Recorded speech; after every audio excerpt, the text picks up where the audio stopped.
September 14th, 1992. Los Angeles was restless that night, caught between the fading heat of summer and the promise of autumn that never quite arrived in Southern California the way it did in other parts of the country. The air was thick, dry, carrying the scent of chaparral and dust from the hills surrounding the city. Rebecca Ann Holloway had finished her evening class at UCLA around 9:30, gathered her notebooks into her canvas backpack, and walked across campus toward the parking structure where she'd left her Honda Civic that morning. Friends remembered her waving goodbye, smiling that quiet smile she had, the one that suggested she was always thinking 3 steps ahead, planning her next move with the same careful precision she applied to her urban planning thesis. She was 23 years old, auburn hair pulled back, denim jacket over a white tank top, the kind of outfit that spoke to practicality rather than fashion. Rebecca didn't take risks. She mapped her routes, checked her mirrors, locked her doors. Her roommate, Jennifer Kwan, would later tell investigators that Rebecca was the most cautious person she knew, someone who wouldn't even walk to the corner store after dark without telling someone where she was going. That's what made everything that followed so impossible to understand. Rebecca's car was found just after dawn the next morning by a maintenance worker named Luis Ortega, who was driving along a service road on the eastern edge of Griffith Park, the sprawling wilderness that sits like a dark crown above Los Angeles. The vehicle was parked at an odd angle, driver's door hanging open, interior light long since drained from the battery.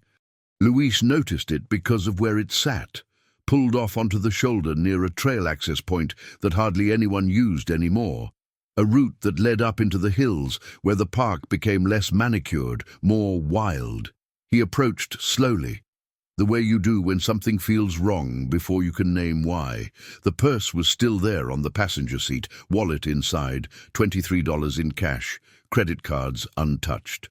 Her backpack sat in the footwell, notebooks and textbooks still arranged neatly.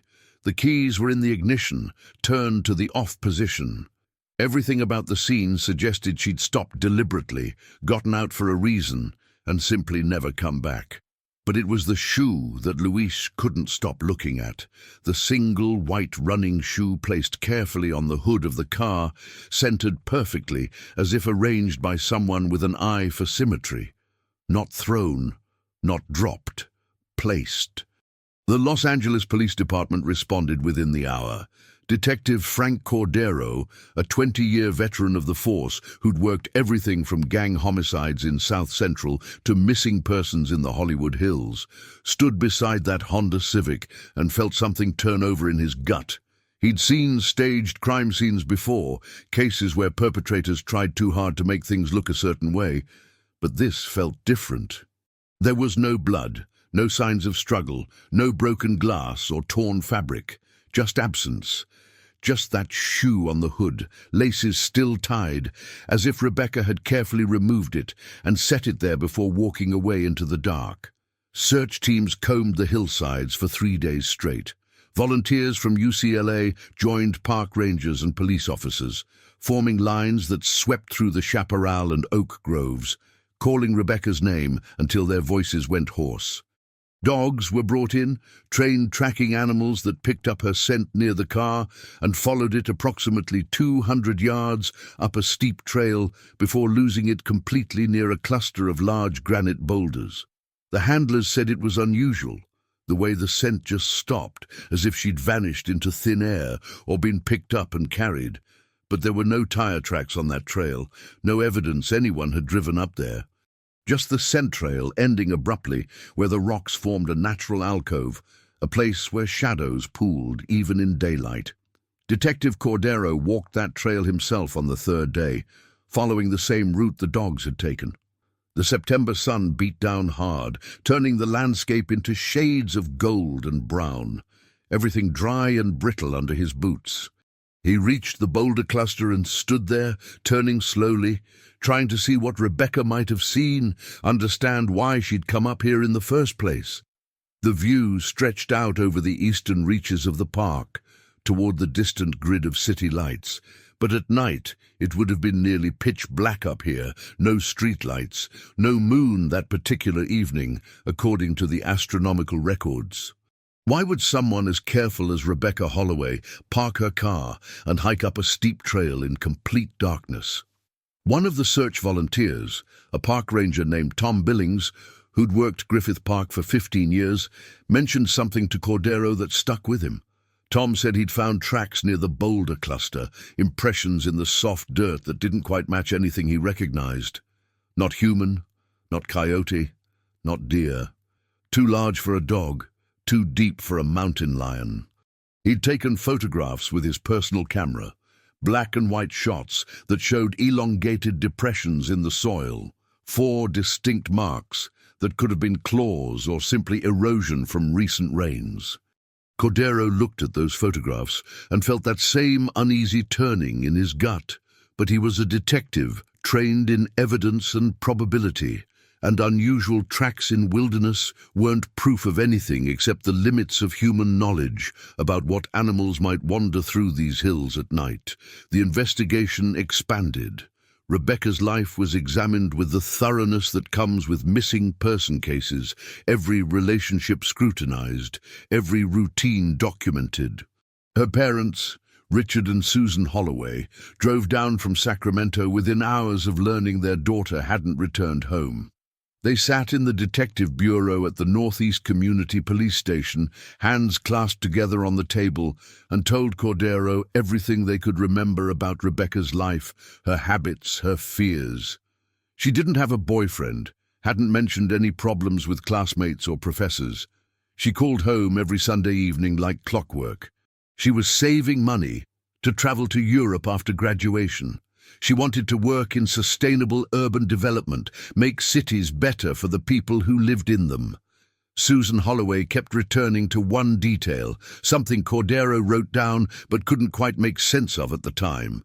She said Rebecca had called her 2 nights before the disappearance, on September 12th, and mentioned hearing something strange while walking to her car after an evening at the library. Rebecca had described it as a sound that didn't fit, something between a grunt and a low growl, coming from the landscaped areas near the parking structure. She'd hurried to her car, locked the doors, and driven home without incident. But Susan said her daughter had sounded unsettled in a way that wasn't like her. When Susan asked if she'd reported it to campus security, Rebecca had laughed it off, said it was probably just a stray dog or her imagination running wild from studying too many crime statistics for her thesis on urban safety design. But now, Susan couldn't stop thinking about that phone call, couldn't stop hearing the slight tremor in her daughter's voice that she'd dismissed as stress or exhaustion. Cordero added it to his notes, another thread that led nowhere concrete, another detail that might mean everything or nothing at all. The media picked up the story within 48 hours. Rebecca's face appeared on the evening news, the photograph her parents provided showing her smiling at graduation the previous spring, auburn hair gleaming in the sunlight, eyes bright with plans for the future. The coverage brought in tips, dozens of them, the usual mix of genuine concern and unhelpful noise. Someone claimed to have seen a young woman matching Rebecca's description at a gas station in Bakersfield. Another caller insisted they'd spotted her getting into a van near the Greyhound station downtown. Each lead was followed, each one dissolved into misidentification or wishful thinking. What the media coverage also brought was stories from other people who'd experienced strange things in Griffith Park over the years. An elderly man called the tip line to report that his wife had been hiking in the park back in 1987 and claimed something had followed her down a trail, keeping pace just out of sight in the heavy brush, breathing loud enough that she could hear it over her own footsteps.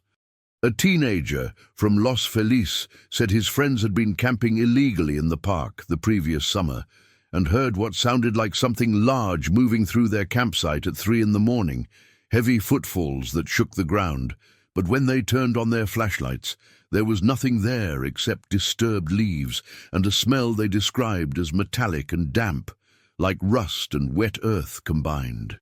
Cordero filed these reports in a separate folder, marking them as supplementary information but not evidence.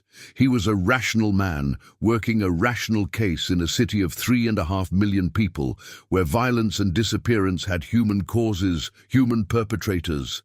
The strange sounds and unexplained sightings were background noise, urban legends fed by darkness and fear, the same phenomenon that kept people believing in monsters under the bed long after childhood ended.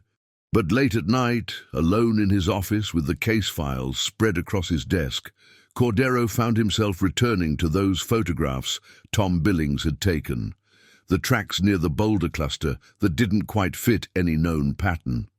He found himself thinking about the way the search dogs had lost Rebecca's scent so completely, so abruptly. He found himself wondering what she'd heard in that parking lot 2 nights before she vanished, and whether that growl or grunt or whatever it was had followed her home, learned where she lived, waited for another opportunity. He pushed those thoughts away. They weren't productive. They weren't evidence. They were the kind of thinking that turned good detectives into obsessed ones, chasing shadows instead of suspects. The case went cold by November. Without a body, without witnesses, without any clear indication of foul play beyond the obvious fact that Rebecca Holloway would never have abandoned her car and walked away from her life, there was nowhere for the investigation to go. Cordero kept the file active on his desk longer than protocol required, kept making calls and following up on tips that came in sporadically over the following months. But eventually, the weight of new cases, new victims, new families waiting for answers forced Rebecca's file into a banker's box that went into storage at the records facility in Piper Tech. Richard and Susan Holloway held a memorial service in December, 3 months after their daughter disappeared. They couldn't bring themselves to call it a funeral, not without proof of death, not without closure. Friends and classmates from UCLA filled the small chapel in Eagle Rock, shared memories of Rebecca's kindness and intelligence, her careful planning and quiet determination. Her thesis advisor spoke about the work she'd been doing on creating safer urban spaces for women, the irony not lost on anyone in that room. Jennifer Kwan, Rebecca's roommate, stood at the podium near the end of the service and spoke about the last time she'd seen her friend, waving goodbye in the campus parking lot, backpack slung over one shoulder, heading toward a future that would never arrive. Jennifer said she sometimes still expected to hear Rebecca's key in the apartment door, still set out 2 coffee mugs in the morning, before remembering there was no one to share breakfast with anymore. The chapel was silent, except for the sound of people crying, the kind of silence that holds grief so heavy it becomes physical. Detective Cordero attended the service in plain clothes, standing in the back row, watching the faces of everyone who came to pay their respects. He was looking for anything unusual, any sign that someone in that room knew more than they were saying, but all he saw was genuine sorrow, the kind of loss that comes when someone vanishes without explanation and leaves behind only questions that have no answers. The years passed. Other cases cycled through the detective bureau. Other families waited for news that never came. Cordero retired in 2003, turned in his badge and gun, moved to a small house in Ventura where he could see the ocean from his front porch. But he took copies of the Rebecca Holloway file with him, kept them in a filing cabinet in his garage, pulled them out sometimes on sleepless nights, and went through the evidence again, looking for the detail he'd missed, the connection he hadn't made, the shoe on the hood, the tracks near the boulders, the scent trail that ended like she'd simply ceased to exist. He died in 2019, heart attack while working in his garden, and his daughter found those files when she was cleaning out the garage. She didn't know what to do with them, didn't understand why her father had kept copies of a cold case for 17 years after retirement, so she called the LAPD and asked if they wanted the materials back. They sent a detective from the cold case unit, a young woman named Sarah Chen, who'd heard stories about the Rebecca Holloway disappearance during her training, but had never worked the case herself. Chen took the files back to the Northeast Division and added them to the official records, but she also read through them carefully, struck by the thoroughness of Cordero's work, the detailed notes and follow-up interviews. She noticed things that might not have seemed significant in 1992, but looked different through the lens of 33 years and advances in forensic science and criminal psychology. She noticed the pattern of strange incidents in Griffith Park, the consistency of descriptions about something large moving through the darkness, the metallic, damp smell that multiple witnesses had mentioned independently. She noticed that Rebecca Holloway wasn't the only person who'd vanished from that area, that there were two other unsolved disappearances in the park between 1985 and 1998, both young women, both last seen near trail access points on the eastern edge, where the city ended and the wild hills began. Chen requested the physical evidence from storage, what little had been collected. The shoe had been photographed and catalogued, but never processed for DNA because that technology was still rudimentary in 1992, limited to blood and semen samples, not the touch DNA that could now be extracted from fabric and leather. She sent the shoe to the lab with a request for full analysis, knowing it was a long shot after 33 years in storage, but hoping something might have survived. While she waited for results, Chen drove out to Griffith Park herself, parked near the old service road where Rebecca's car had been found. The landscape had changed somewhat. More visitors now, better maintained trails, but the area near the boulder cluster was still remote. Still the kind of place where shadows pooled and sounds echoed strangely off the rocks. She hiked up the trail in daylight, trying to imagine what it would have been like at night, trying to understand what could have drawn Rebecca Holloway up here into the darkness. Standing among the boulders, Chen noticed something Cordero's reports hadn't mentioned, though perhaps it hadn't been visible back then. High on one of the rock faces, approximately 10 feet up, there were marks gouged into the stone, 4 parallel lines that ran vertically for about 18 inches. They could have been natural erosion. They could have been carved by someone with a chisel, or they could have been something else entirely, something that had reached up higher than any human should have been able to reach and dragged its claws down through granite hard enough to leave permanent scars. Chen photographed the marks, took measurements, consulted with a geologist who said they were inconsistent with natural weathering patterns but couldn't definitively identify what had made them. The spacing between the lines suggested something with a span of 7 to 8 inches between digits, far larger than a human hand, far larger than any animal native to Southern California. Was that just coincidence, or something we can't explain? The DNA results came back 3 weeks later. There was viable genetic material on the shoe, multiple contributors, degraded but still analyzable with modern techniques. One profile matched Rebecca Holloway, confirmed against samples her parents had provided in 1992. But there were 2 other partial profiles. One identified as consistent with human male DNA, unknown subject, and another that the lab flagged as inconclusive, showing markers that didn't align properly with their reference databases. The technician who'd run the analysis, called Chen personally, said it was probably just contamination or degradation artifacts, but there was something strange about the sequence, something that kept coming back as non-human, but also not matching any animal samples in their comparative collections. Chen added the report to the file and began the painstaking process of running the human male DNA profile through every database available, CODIS and local law enforcement systems and commercial genealogy sites. It took 4 months of work, building family trees and following leads, but eventually the profile connected to a distant relative, and from there Chen constructed a genealogical chart that pointed to a man named Marcus Webb, 57 years old, living in Riverside County, a plumber with a history of minor offenses, drunk and disorderly, domestic disturbance calls, nothing violent, nothing that would have flagged him as a suspect in 1992. Chen and her partner, Detective Ramon Torres, drove out to Webb's address on a Thursday morning in August 2025, 33 years and 11 months after Rebecca Holloway disappeared. They knocked on the door of a small house with peeling paint and a yard full of broken equipment, old pipes and rusted tools scattered across dead grass. Marcus Webb answered wearing a stained undershirt, eyes red and unfocused, breath smelling of beer even though it wasn't yet noon.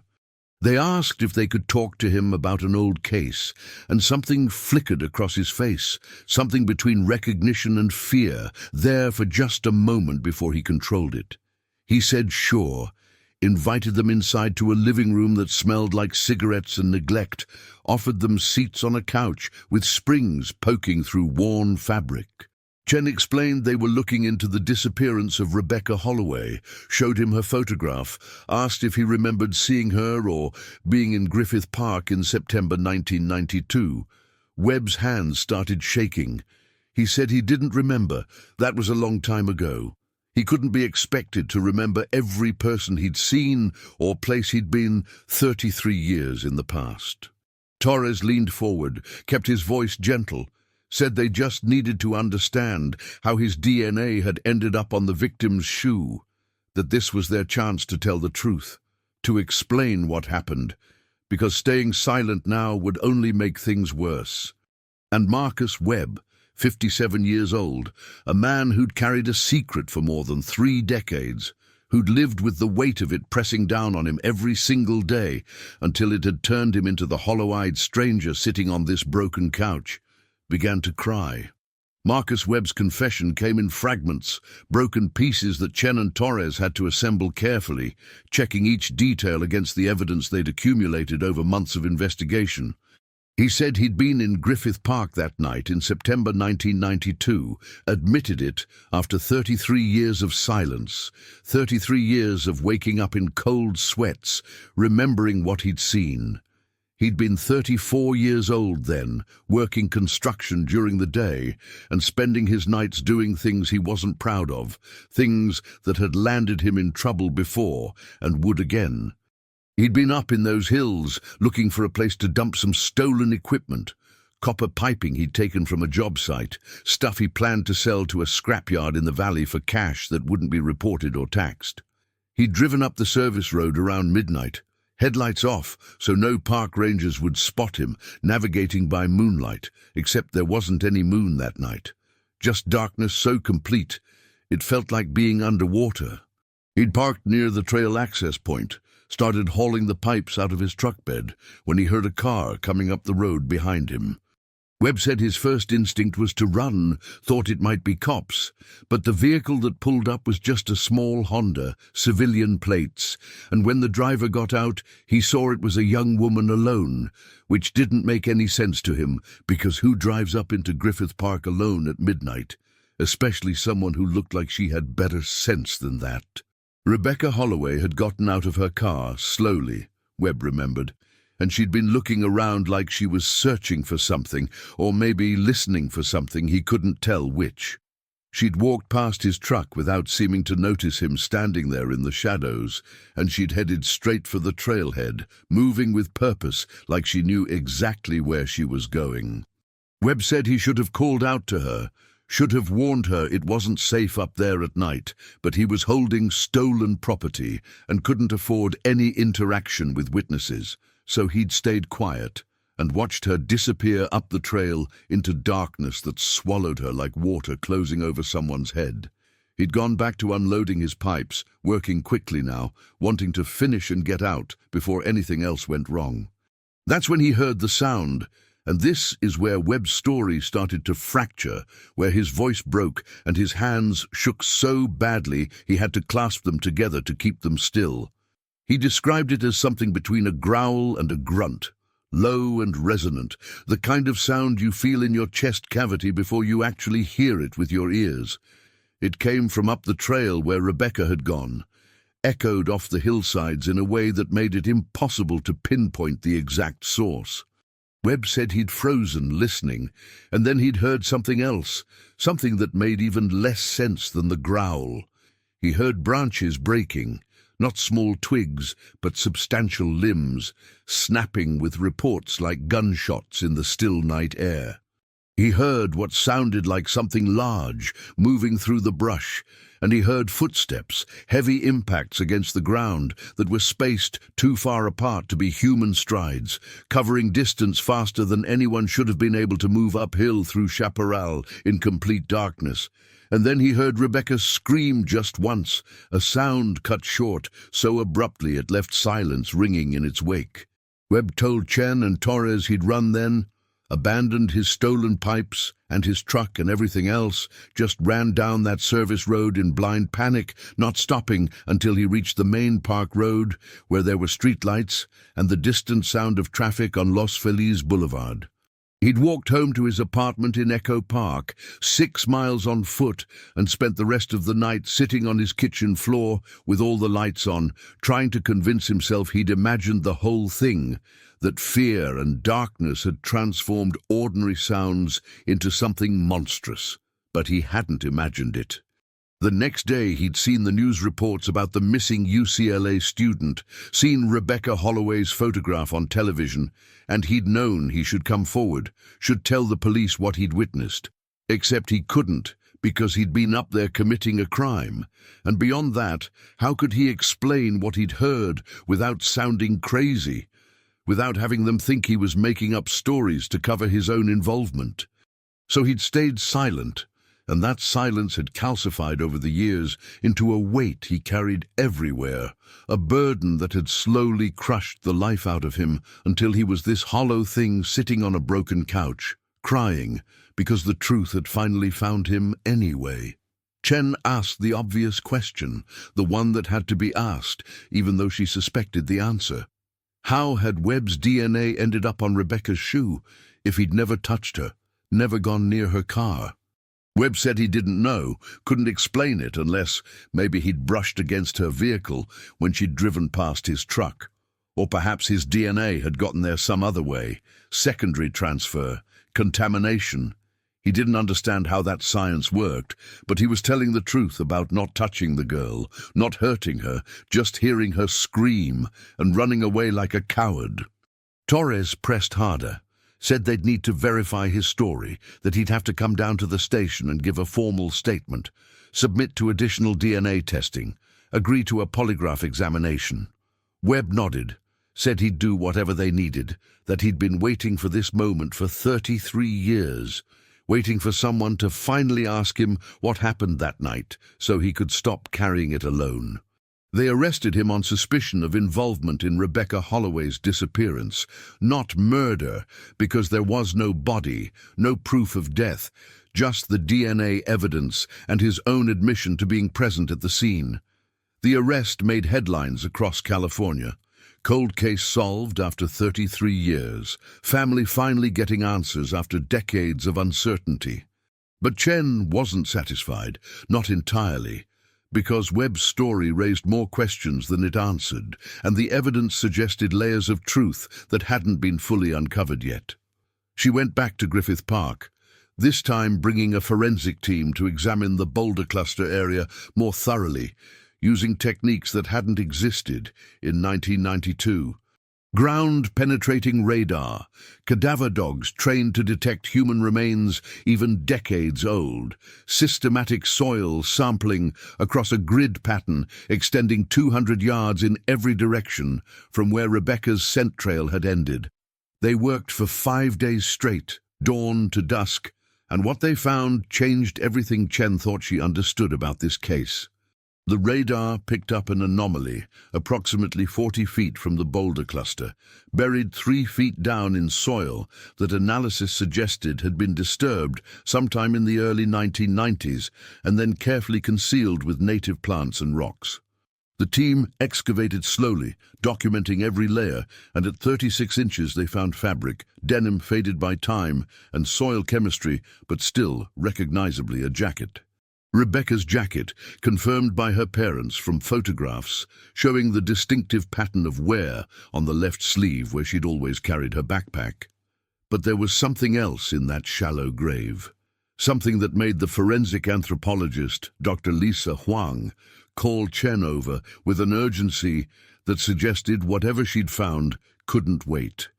Mixed in with the fabric and soil were bone fragments, human remains confirmed through preliminary analysis, and scattered among them were other fragments that Dr. Huang couldn't immediately identify. Pieces that looked like bone, but had a different density, a different composition, something that would require laboratory analysis to categorize properly. The remains were carefully removed and transported to the medical examiner's facility, where Dr. Raymond Foster, chief forensic pathologist, conducted an examination that took 3 days of painstaking work. He confirmed the human bones belonged to a female consistent with Rebecca Holloway's age and stature, though positive identification would require DNA comparison. Cause of death was impossible to determine after 33 years of decomposition, but Dr. Foster noted unusual damage to several bones, fractures and scoring marks that didn't fit typical patterns of violence or post-mortem animal activity. The ribs showed parallel gouges spaced approximately 7 inches apart, consistent with the claw marks Chen had photographed on the boulder face. The left humerus had been fractured with sufficient force to leave impact signatures suggesting something had gripped the bone and compressed it beyond breaking point. And there were the unidentified fragments, pieces Dr. Foster sent to a comparative osteology lab with a request for species identification. The results came back inconclusive. The fragments showed characteristics of mammalian bone, but with structural anomalies the lab couldn't reconcile with their reference database of North American fauna. The composition suggested something large, possibly a primate, but the markers didn't align with any known great ape species, and obviously there were no primates native to Southern California beyond humans. The lab director called Chen personally, said they'd run every test available, and kept coming back to the same impossible conclusion, that these bones belonged to something that shouldn't exist, according to current scientific understanding of regional biodiversity. Chen added the report to her growing file of evidence that seemed to point in 2 directions simultaneously, one toward the rational explanation of human violence, and the other toward something she couldn't name, without sounding like she'd lost her grip on reality. She interviewed Webb again, this time in a formal interrogation room, with cameras recording every word, and she walked him through his story step by step, looking for inconsistencies or elaborations. His account remained stable, the details unchanging even under pressure, and when she asked him directly what he thought had made those sounds in the darkness, what he believed had caused Rebecca to scream, he looked at her with eyes that held 3 decades of accumulated fear and said something she couldn't get out of her head afterward. He said it wasn't an animal, not in any way he understood that word. He said the footsteps had been too measured, too deliberate, moving with intelligence and purpose rather than instinct. He said the way the branches had broken suggested something tall enough to snap limbs 10 or 12 feet off the ground, something powerful enough to move through dense chaparral like it was walking through water. And he said the sound it made, that growl or grunt, had carried a quality that language couldn't quite capture, something that communicated intention and awareness in a way that made his hindbrain scream danger even before his conscious mind could process what he was hearing. Chen asked if he thought he'd heard a person, someone who'd followed Rebecca up that trail. Webb shook his head, said he'd considered that possibility for years, tried to convince himself it was the rational explanation, but he'd heard enough people moving through darkness in his life to know this had been different, fundamentally other, in a way that defied easy categorization. He said he couldn't tell her what it was, only what it wasn't, and it wasn't human, wasn't any animal he'd ever encountered, wasn't anything that should have been in those hills above Los Angeles on a September night in 1992. Torres, who'd been listening to the interview from the observation room, pulled Chen aside afterward and suggested they bring in a wildlife expert, someone who could review the evidence and provide professional assessment of what kind of animal might account for the physical findings. Chen agreed, contacted the California Department of Fish and Wildlife, and was referred to Dr. Michael Reeves, a wildlife biologist who'd spent 20 years studying large predators and their interactions with human populations. Dr. Reeves reviewed the case files, examined the photographs of tracks and claw marks, studied the bone fragments and the autopsy findings. His report was careful, professional, acknowledging the unusual aspects of the evidence while offering possible explanations grounded in known biology. He suggested the tracks could have been made by a black bear passing through the area, noted that California had small populations of bears that occasionally wandered into urban-adjacent wilderness. The claw marks on the boulder face could have been territorial marking behavior. The bone damage could have resulted from post-mortem scavenging by multiple animals over the years. But in a supplementary note attached to his formal report, written in a tone that suggested professional reluctance to venture into speculation, Dr. Reeves mentioned that the evidence pattern bore similarities to historical accounts from other regions, stories about large bipedal primates that occupied a space between folklore and fringe zoology. He was careful to emphasize he wasn't endorsing any particular theory, wasn't suggesting the existence of cryptids or unknown species, merely noting that if one were inclined to interpret the evidence through that lens, it would fit certain reported characteristics of such creatures: the height indicators, the strength metrics, the apparent intelligence in movement patterns. He concluded by saying that in his professional opinion, the evidence could be explained through conventional means if one accepted a sufficient degree of coincidence and unusual circumstances, but that he understood why investigators might find the conventional explanation unsatisfying given the totality of the findings. It was as close as a credentialed scientist could come to saying the evidence suggested something outside the boundaries of accepted reality without destroying his professional credibility. Chen filed the report and returned to Marcus Webb, who remained in custody pending formal charges. The district attorney's office was struggling with how to proceed because while Webb's DNA placed him at the scene and his own admission confirmed he'd been present when Rebecca died, there was no physical evidence directly linking him to her death, and his account suggested he'd been a witness rather than a perpetrator.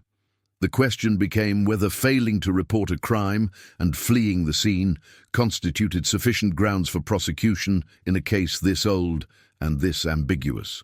While lawyers argued about charges and evidence standards, Chen focused on the question that had been bothering her since she'd first read Frank Cordero's original case notes.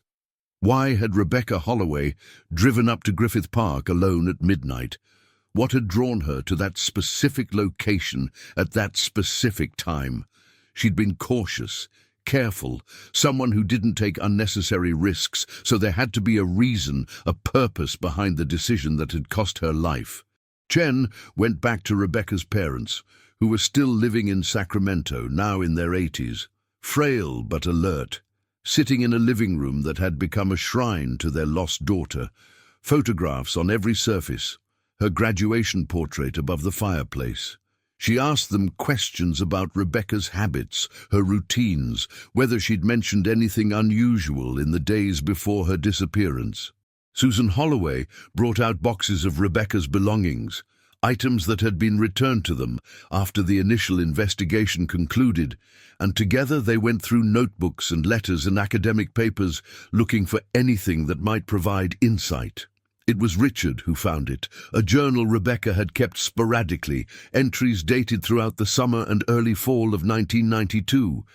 Most of it was mundane, class notes and meeting schedules and reminders about deadlines, but there were several entries from September that stood out, passages where Rebecca described feeling watched while walking alone, sensing presence without being able to identify a source.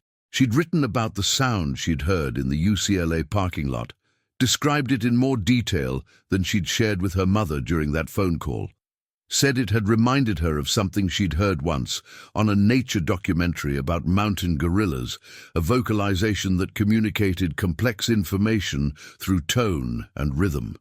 And then there was the final entry, dated September 14th, written sometime between her evening class and when she'd driven to Griffith Park. Rebecca had written that she'd received a message, though she didn't specify what kind or from whom, that had given her a location and a time. She'd written that she knew it was probably foolish to go alone, that every urban planning principle she'd studied about personal safety argued against driving into remote areas in darkness, but she felt compelled to see for herself, to confirm whether what she'd been sensing was real or imagination. The entry ended there. No explanation of what she expected to find, no detail about who or what had sent the message or why she'd felt such certainty that she needed to respond. Chen photographed the pages, added them to the evidence file, and felt the case shifting again, revealing new dimensions that suggested Rebecca hadn't been a random victim, but someone who'd been deliberately drawn to that location. Someone who'd made a choice to go looking for answers to questions the rest of the world didn't even know to ask. Could a message have led her there, or had she been drawn by something else entirely? The investigation expanded into Rebecca's academic work, her thesis on urban safety design.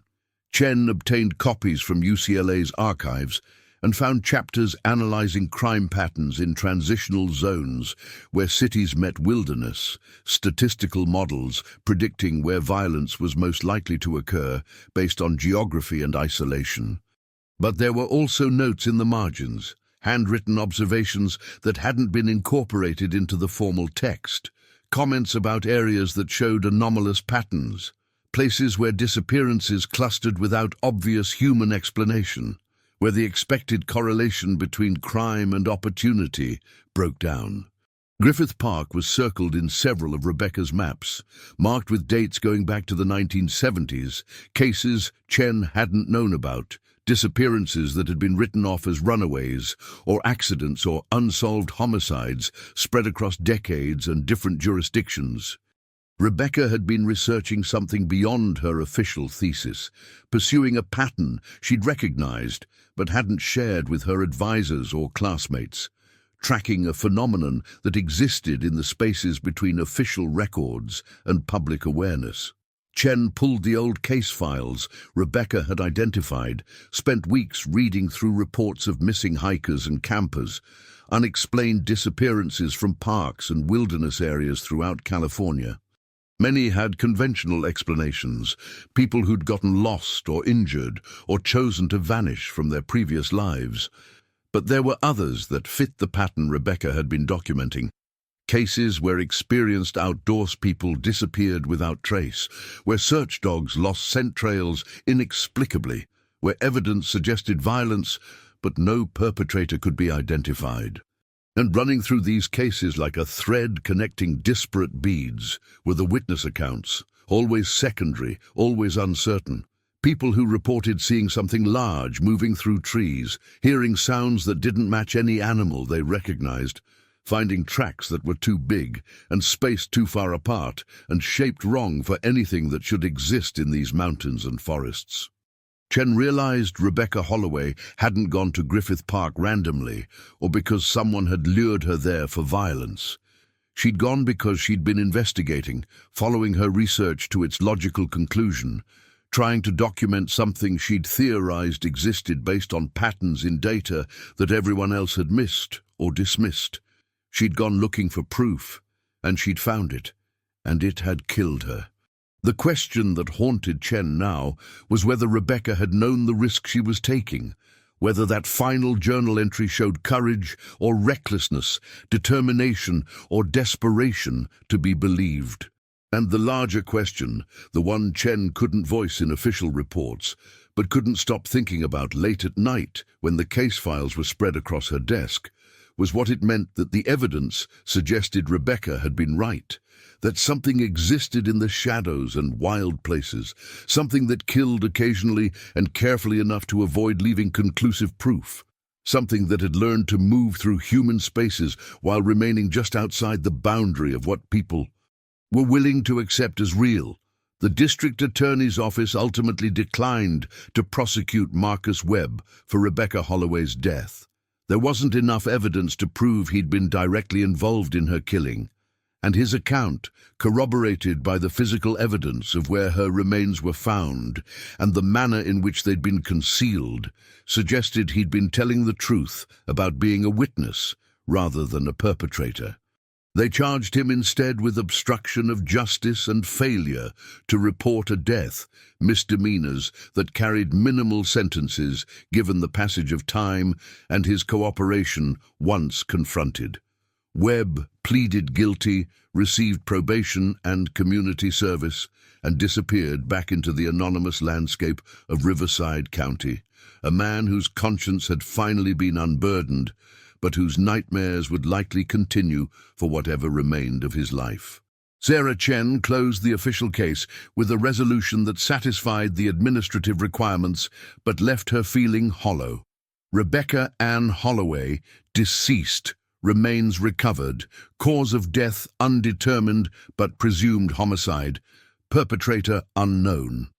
The file went into the solved column statistically, gave the family closure in the form of a burial they could finally hold, 33 years after their daughter had disappeared into darkness and never come home.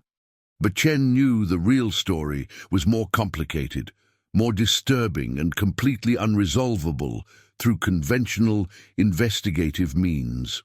She attended Rebecca's funeral in Sacramento on a gray November morning, stood in the back of a cemetery chapel, while Richard and Susan Holloway laid their daughter to rest beside the plot they'd reserved for themselves decades earlier. The service was small, attended mostly by family and a few friends who'd maintained connection across 3 decades of uncertainty. Jennifer Kwan came from San Francisco, older now, but still recognizably the roommate who'd set out 2 coffee mugs each morning and waited for someone who would never return. She spoke briefly, voice breaking, about Rebecca's determination to make the world safer, the bitter irony that her research into violence had led her into its path. After the service, Susan Holloway approached Chen in the parking lot, reached out with hands that trembled slightly from age and emotion, and thanked her for bringing Rebecca home. She said they'd spent 33 years in a kind of suspended animation, unable to grieve properly without confirmation, unable to move forward while hope remained however faint. Now they could mourn, could remember their daughter without the constant weight of not knowing. But then Susan asked the question Chen had been dreading, asked it quietly, with eyes that suggested she already knew the answer would be insufficient. What had killed Rebecca? What had really happened up there in those hills above Los Angeles on a September night when the world was supposed to be explicable and safe and governed by rules that made sense? Chen told her the official version, that the evidence suggested Rebecca had been the victim of an attack, that the perpetrator had never been identified, that sometimes cases remained partially solved because the full truth was beyond recovery after so many years. Susan listened patiently, then asked again, more directly this time, whether Chen believed a person had killed her daughter, or something else. Something the police reports wouldn't name because naming it would sound crazy. And Chen, standing in that cemetery parking lot with autumn wind pulling leaves from the trees around them, made a choice to honor the question with honesty rather than professional deflection. She said the evidence was ambiguous, that it supported multiple interpretations, that she couldn't say with certainty what had happened, but that Rebecca had been investigating something unusual before her death, following a pattern she'd recognized in disappearance data, pursuing answers to questions most people never thought to ask. Susan nodded slowly, unsurprised, and said Rebecca had always seen things others missed, patterns and connections that became obvious only after she pointed them out. She said her daughter had called her one last time, 2 hours before she'd driven to Griffith Park, and during that conversation, Rebecca had said something Susan had never mentioned to the police, because it seemed too strange, too disconnected from the rational world they all pretended to inhabit. Rebecca had said she thought she'd figured out where the gaps in urban safety weren't caused by human predators, that there were places where something else was responsible, something that had learned to exploit the boundaries between wilderness and civilization, and that she needed to confirm her theory before she could present it in any academic context. Susan had asked what kind of something, and Rebecca had gone quiet for a long moment before saying she didn't have a name for it, didn't have a category or classification, only data that suggested presence and intelligence, and a pattern of behavior that had persisted across decades without being properly recognized because it fell outside what people were prepared to accept as possible. That had been the last time Susan heard her daughter's voice, and for 33 years she'd wondered whether Rebecca had been right, whether she'd found what she was looking for, and whether that discovery had been worth the price she'd paid. Chen didn't have an answer that would satisfy, could only say that Rebecca had been brilliant and brave, and that her research had revealed something important, even if the larger world would never acknowledge it. Susan squeezed her hand, said thank you again, and walked back toward her husband, who was waiting by their car. Two people in their 80s who could finally begin the process of saying goodbye to their daughter properly. Chen drove back to Los Angeles, thinking about patterns and evidence, about the difference between what could be proven and what could be known, about the margins where certainty dissolved into ambiguity and investigative work became something closer to philosophy. She thought about Frank Cordero, who'd carried this case for 17 years after retirement, and wondered whether he'd recognized the same pattern Rebecca had seen, whether his sleepless nights had been haunted by the same questions that now kept Chen awake. Back in her office at the Northeast Division, Chen compiled everything she'd learned into a supplementary file, documentation that would never be part of the official record, but that she felt compelled to preserve. She included the witness accounts from people who'd reported strange experiences in Griffith Park over the years, the biological analysis of the unidentified bone fragments, the photographs of claw marks on granite that were too high and too deep to reconcile with known wildlife. She included Rebecca's research notes, the maps showing disappearance clusters in transitional zones between urban development and wilderness, the journal entries describing her sense of being watched and followed. And she included her own assessment, written carefully to maintain plausible deniability, but clear enough that anyone who read it would understand what she was suggesting. She wrote that the evidence indicated Rebecca Holloway had been killed by a large predator of unknown species, that the attack showed characteristics of intelligence and deliberation inconsistent with typical animal behavior, and that similar incidents had occurred in the region over a period spanning at least 4 decades. She wrote that conventional explanation required accepting an improbable series of coincidences and anomalies, while unconventional explanation required accepting the existence of something that current scientific understanding suggested should not exist. She concluded by noting that the case remained open in the sense that the specific perpetrator had not been identified and could not be apprehended, and that caution should be exercised by individuals accessing remote areas of Griffith Park, particularly during hours of darkness and particularly in the vicinity of the eastern hillsides where multiple incidents had been concentrated. The file was encrypted, stored on a secure drive, and shared with a small group of investigators who'd worked similar cases in other jurisdictions, people who'd encountered the same pattern of evidence and ambiguity and had reached the same uncomfortable conclusions. There was an informal network of law enforcement personnel across the western United States who tracked these cases quietly, compared notes in private communications, and maintained documentation that would never be officially acknowledged, but that served as a kind of institutional memory for phenomena that existed in the gaps between accepted reality and witnessed experience.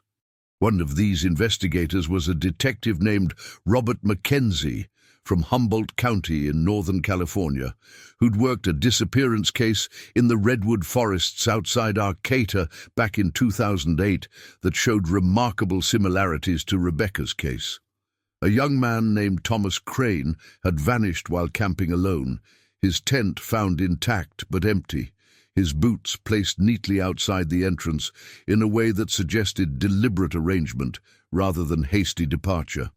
Such efforts had recovered his remains 3 months later, buried in a shallow depression beneath fallen logs, showing the same pattern of bone damage Chen had seen in Rebecca's case, the same parallel scoring marks and compression fractures that didn't fit conventional predator behavior.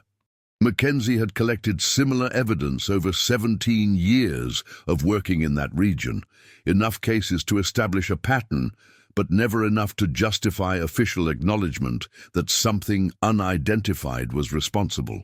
He told Chen during a phone conversation that lasted 3 hours that the hardest part wasn't the investigation itself, but the isolation of knowing something true that you couldn't speak about openly, carrying certainty that would be dismissed as delusion if voiced in professional contexts. Chen understood exactly what he meant. She'd become part of that invisible community now, investigators who'd crossed the boundary between skepticism and recognition, who'd accumulated enough evidence to shift from questioning whether something existed to studying how it behaved, where it moved, what patterns governed its interactions with human populations. It was lonely work, intellectually and professionally, requiring constant balance between public performance of rationality and private acknowledgement of phenomena that contradicted materialist orthodoxy.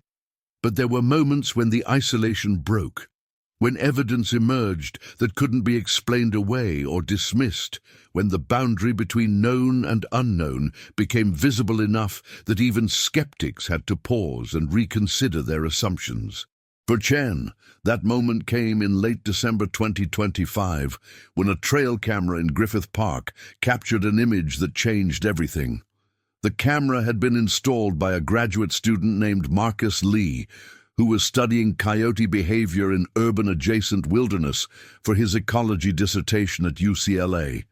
He'd placed the motion-activated camera near a game trail about half a mile from where Rebecca's remains had been discovered, positioned to capture animals moving through the area during evening and night hours.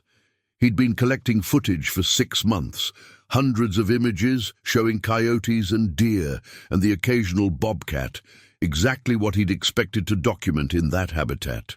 But the image captured on December 18th at 2:37 in the morning showed something else entirely, something that made Marcus Lee stare at his computer screen for 20 minutes before he could process what he was seeing. The photograph showed a figure moving through the frame from left to right, caught mid-stride by the camera's infrared flash. It was tall, easily 7 feet based on comparison to the surrounding vegetation, and covered in dark hair or fur that the black and white image rendered as varying shades of grey. The body structure was vaguely humanoid, bipedal with a heavy torso and long arms, but the proportions were wrong for human anatomy, the shoulders too broad, the head too small, or perhaps too integrated with the neck to show clear separation. The face was turned partially toward the camera, just enough to show facial features that suggested something between human and ape. A heavy brow ridge and a flat nose, and what might have been eyes reflecting the infrared flash with a pale glow that could have been eyeshine or could have been artifact from the camera technology. The creature, and there was no other word that fit, was carrying something in its right hand, an object the photograph couldn't resolve clearly, but that appeared to be roughly cylindrical and several feet long. Marcus Lee didn't go to the police. He went directly to the UCLA Department of Anthropology, showed the image to his advisor, Dr. Patricia Vance, who specialized in primate evolution and had spent 20 years studying great ape behavior in African fieldwork contexts. Dr.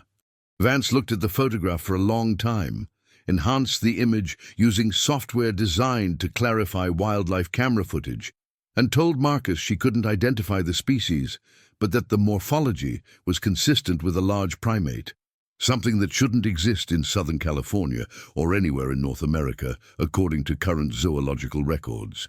She suggested they bring in additional expertise, contacted colleagues who specialized in mammalian biology and comparative anatomy, formed an informal group to analyze the image without making it public. The consensus among these experts was that the photograph showed either a hoax, an elaborate costume captured on camera by someone who'd located the trail cam and staged the image, or genuine documentation of an unknown primate species occupying habitat in close proximity to one of the largest metropolitan areas in the United States. The problem with the hoax theory was that Marcus Lee's camera locations weren't public information, weren't marked or advertised, and would have been nearly impossible to find without specialized knowledge of where he'd placed them. The camera itself showed no signs of tampering. The timestamp was consistent with other images in the sequence, and the metadata embedded in the file contained nothing suspicious. If it was a hoax, it was extraordinarily sophisticated, requiring someone to locate an unmarked trail camera in dense wilderness, stage a photograph with a costume accurate enough to fool primate specialists, and do all of this without leaving any evidence of their presence. Dr. Vance made a decision that would cost her professional standing, but that she felt was ethically necessary. She contacted Sarah Chen, explained who she was and what they'd found, and offered to share the image confidentially with the understanding that it might be relevant to the Holloway case. Chen drove to UCLA that same evening, sat in Dr. Vance's office, and looked at the photograph on a computer screen while the anthropologist explained the analysis her team had conducted. Chen felt something shift in her chest, a sensation like the ground dropping away beneath her feet, because here finally was evidence that couldn't be dismissed or explained through conventional means. Here was visual documentation of something that shouldn't exist, captured by technology that didn't lie the way human witnesses could, preserved in digital format that could be analyzed and verified.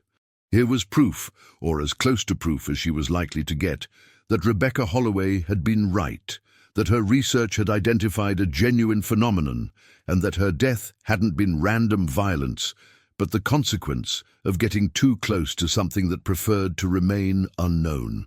Dr. Vance asked what Chen planned to do with the information, whether she would make the photograph public or include it in official reports. Chen said she didn't know, that the implications were too large to process immediately, that documentation of an unknown primate species in Griffith Park would have ramifications extending far beyond a single cold case investigation. They talked for 2 hours about evidence and proof, about the difference between scientific verification and legal prosecution, about the responsibility that came with knowledge that challenged fundamental assumptions about the world.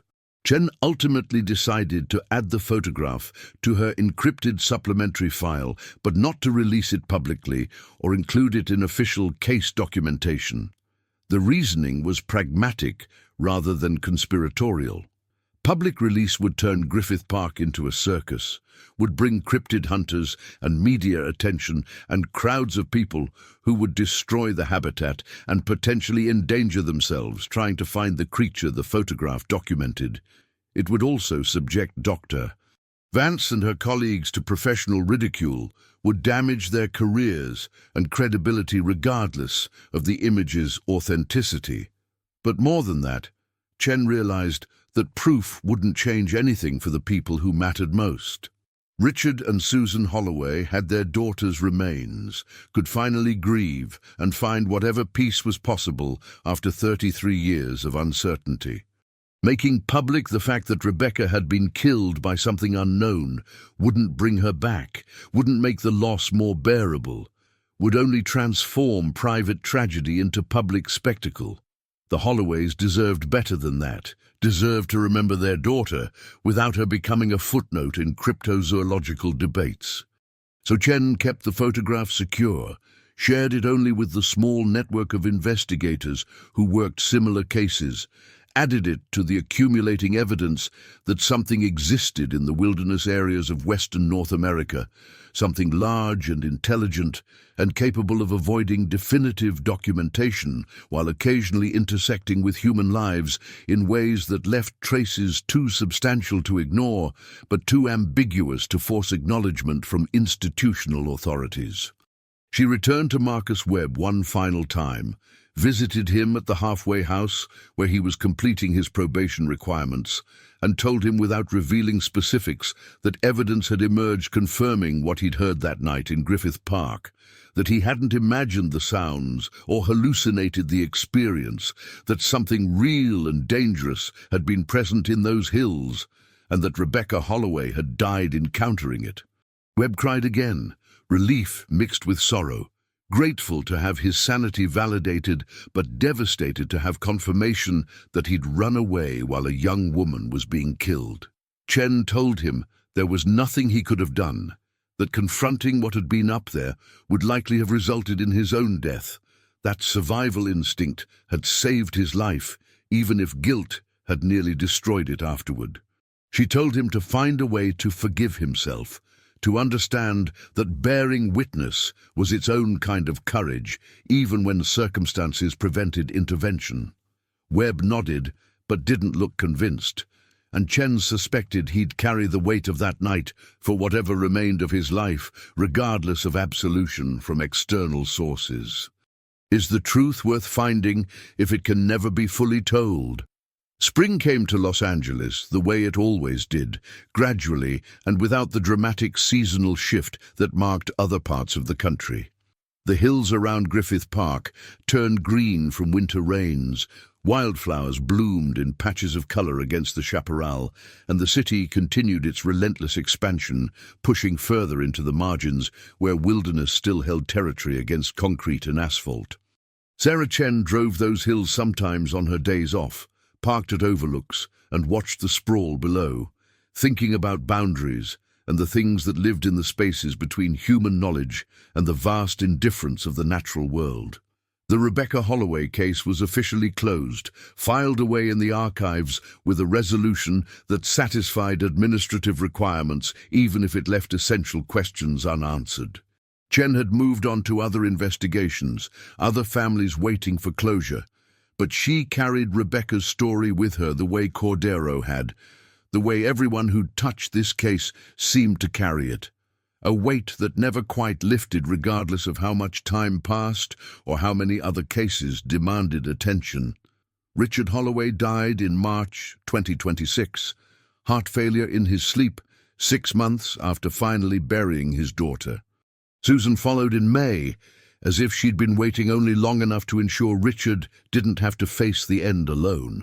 Their obituaries mentioned Rebecca, described her as their beloved daughter who'd been tragically lost, didn't include the details of her disappearance or the decades of uncertainty that had defined the final third of their lives. They were buried beside her in Sacramento, 3 graves in a row, a family reunited in the only way that remained possible.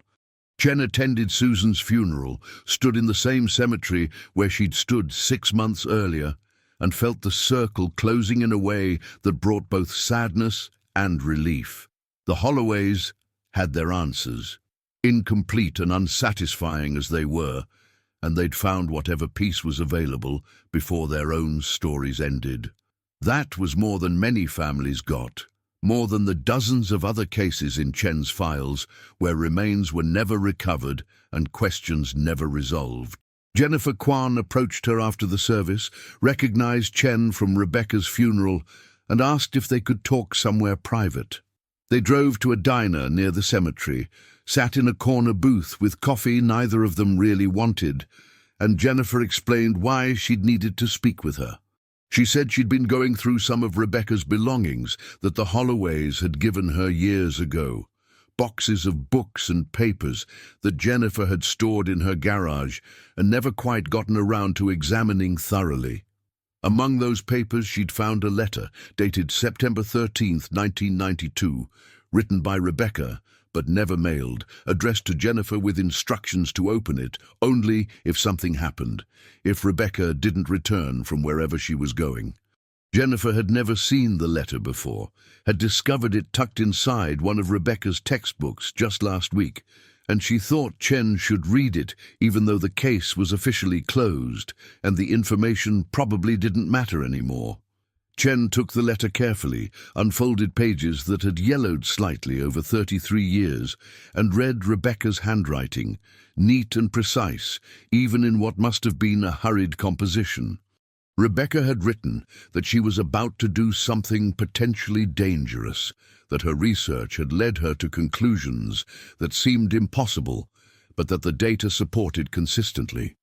She'd identified a pattern of disappearances in wilderness areas throughout California and the broader western United States, incidents that clustered around specific geographic features and showed consistent characteristics that didn't match human predation patterns. She'd been contacted, though she didn't specify how or by whom, and given information about where and when she might be able to observe what she'd been researching, to gather evidence that would transform theory into documented fact. She knew it was risky, knew that going alone was potentially foolish, but she felt the opportunity was too important to ignore, that confirmation would change fundamental assumptions about what existed in the wild places humans believed they'd catalogued and understood completely. Rebecca had written that if something happened to her, if the letter was ever read, Jennifer should know that she'd made the choice consciously, that she understood the risks, and had decided they were worth taking for the chance to prove something extraordinary. She'd asked Jennifer not to blame herself, not to wonder whether she could have prevented what happened, because Rebecca had known what she was doing and had accepted the possible consequences. The letter ended with a request that felt like it had been written across 3 decades, directly to Sarah Chen, even though Rebecca couldn't have known Chen would be the one to eventually investigate her disappearance. Rebecca had written that if someone did prove what she suspected, if evidence emerged confirming the existence of what she'd been researching, that person should be careful about how they use that information, should consider whether public disclosure would serve any purpose beyond satisfying curiosity, whether proof was always better than mystery when the implications were this profound. Chen folded the letter carefully, handed it back to Jennifer, and sat quietly for a long moment, processing what she'd read. Rebecca had known, had understood exactly what she was walking into that September night, and had chosen to go anyway because the pursuit of knowledge mattered more to her than personal safety. It was a kind of courage Chen could admire, even while recognizing it had been ultimately fatal, the courage of scientists and explorers who pushed into unknown territory knowing they might not return. Jennifer asked if Chen had found what Rebecca had been looking for, whether the investigation had confirmed her theories. Chen chose her words carefully, said that evidence had emerged, suggesting Rebecca's research had identified something real, that her conclusions had been supported by subsequent findings, but that the full truth was complicated and might never be completely understood or acknowledged. Jennifer seemed satisfied with that answer, said she'd suspected as much, that Rebecca had always seen things others missed and had usually been right, even when her observations seemed impossible. They parted in the parking lot, Jennifer returning to San Francisco and her own life, Chen driving back to Los Angeles with Rebecca's words echoing in her mind. Consider whether proof was always better than mystery when the implications were profound. It was a question Chen had been wrestling with since seeing the trail camera photograph, a question that didn't have easy answers because it required balancing competing values, truth against safety, knowledge against social stability. She thought about Frank Cordero, who'd worked this case for 17 years without resolution, who died still carrying the weight of unanswered questions. She thought about Marcus Webb, who'd witnessed something he couldn't explain and had been haunted by it for 3 decades. She thought about Tom Billings, the park ranger who'd found tracks that didn't match any known animal, and Dr. Vance, the anthropologist who'd staked her professional credibility on analyzing evidence that challenged accepted reality. All of them had been changed by encountering the margins where certainty dissolved, where the comfortable boundaries of human knowledge revealed themselves as provisional and incomplete. All of them had been forced to choose between public performance of rationality and private acknowledgement of phenomena that didn't fit approved categories. Chen made her own choice, driving through those hills above Los Angeles, watching afternoon light slant across slopes where Rebecca Holloway had died, seeking truth. She would keep the evidence secure, protect it from exploitation and sensationalism, but she would also continue documenting cases, building the archive, preserving knowledge for whoever might need it in the future. Because mystery wasn't ignorance, it was recognition that reality was larger and stranger than human systems could fully capture, and that living with uncertainty was sometimes more honest than forcing premature closure. The official story would remain what it had always been: Rebecca Ann Holloway, victim of an unsolved homicide, perpetrator unknown. But there would be another story too, preserved in encrypted files and quiet conversations, passed among investigators who understood that their job sometimes meant protecting people from truths they weren't ready to integrate, maintaining boundaries that served purposes beyond bureaucratic convenience. Chen returned to work, took new cases, interviewed witnesses, and processed evidence, and built prosecutions against perpetrators who were entirely human and explicable. But sometimes, late at night, she pulled up the trail camera photograph, studied the figure moving through darkness, and wondered whether Rebecca had seen something similar in those final moments, whether she'd felt fear or vindication or some combination of both. Whether dying in pursuit of knowledge she believed mattered had brought any comfort in the end. The hills above Los Angeles continued their ancient rhythms, hosting hikers and campers and people seeking escape from the dense humanity of the city below. Most of them returned safely, carrying memories of sunset views and wildlife sightings and the pleasant exhaustion of physical exertion in beautiful places. But occasionally someone didn't return, disappeared into terrain that was searched thoroughly without yielding answers, became another entry in the long catalogue of unsolved cases that stretched back decades and would likely continue forward for decades more. And in the spaces between those disappearances, something moved through the darkness, following patterns that predated human occupation of these hills, hunting in ways that left minimal evidence, existing in the margins where wilderness and civilization met, and where human certainty about the world's contents remained incomplete despite technological advancement and scientific achievement.